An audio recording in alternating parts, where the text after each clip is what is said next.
Hello everyone! Magandang hapon sa inyong lahat. Batid ko ang kalalagayan ng bawat isa sa oras na ito.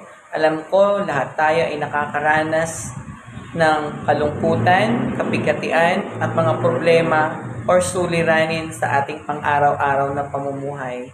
Bagamat yan ay nararanasan natin, mga kapatid, mga kaibigan, no, ako man ay nararanasan yan.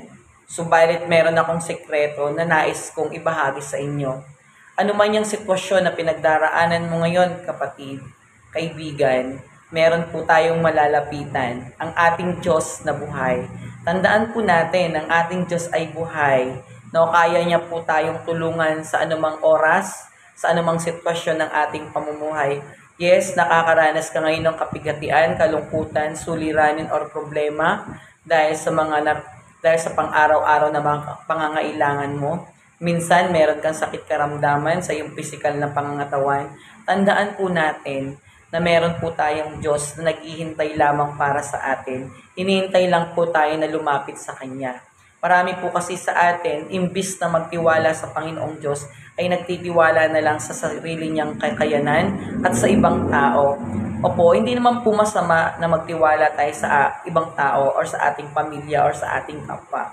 Pero mas mainam po na ating pong gawin ay lumapit po tayo sa ating Panginoon. Sabi nga po ng unang Pedro 5:7, ipagkatiwala mo ang lahat ng alalahanin mo sa Panginoon, no? Ipagkatiwala po natin ang lahat ng bitbitin mo sa iyong buhay.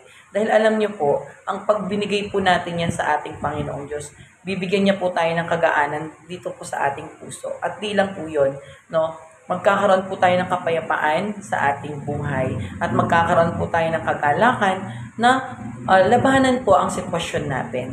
No, mga kaibigan, mga kapatid, huwag po tayong mawawala ng pag-asa. Kung meron ka namang sakit karamdaman ngayon, no, dumaranas ka ng sakit karamdaman sa iyong physical na pangatawan, tandaan mo ang Diyos natin ay isang dakilang manggagamot. Kaya niyang pagalingin anuman ang sitwasyon mo.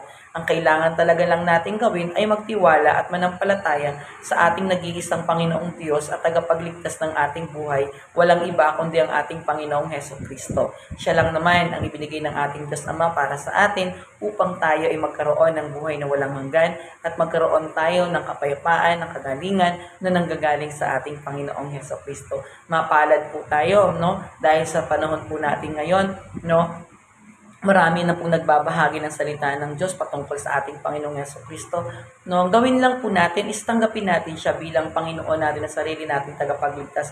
Wala pong ibang Panginoon na dapat tayo na pinaniniwalaan at sinasamba, kundi si Kristo lamang po. Siya lang po kasi ang daan, buhay at katotohanan patungo sa ating Diyos Ama. Wala pong makapupunta sa Kanya kundi sa pamamagitan lamang po ng ating Panginoong Hesukristo. Sinabi po yan ng John chapter 14 verse 6, is only the way, the truth, and the life. No one comes to the Father except through Him. Meaning to say, that is the way. No? Siya lang ang way, siya lang ang buhay natin, at siya lang ang daan patungo natin sa ating Panginoon, sa ating Diyos Ama.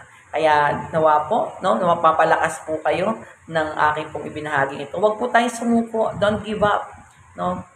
Fight lang po. Sabi nga po ni Apostol Pablo, fight the good fight of faith. Lumaban lang po tayo. Kaya po natin yan. Laban lang, no? Dahil meron tayong Diyos na buhay na nakaantabay sa ating lahat.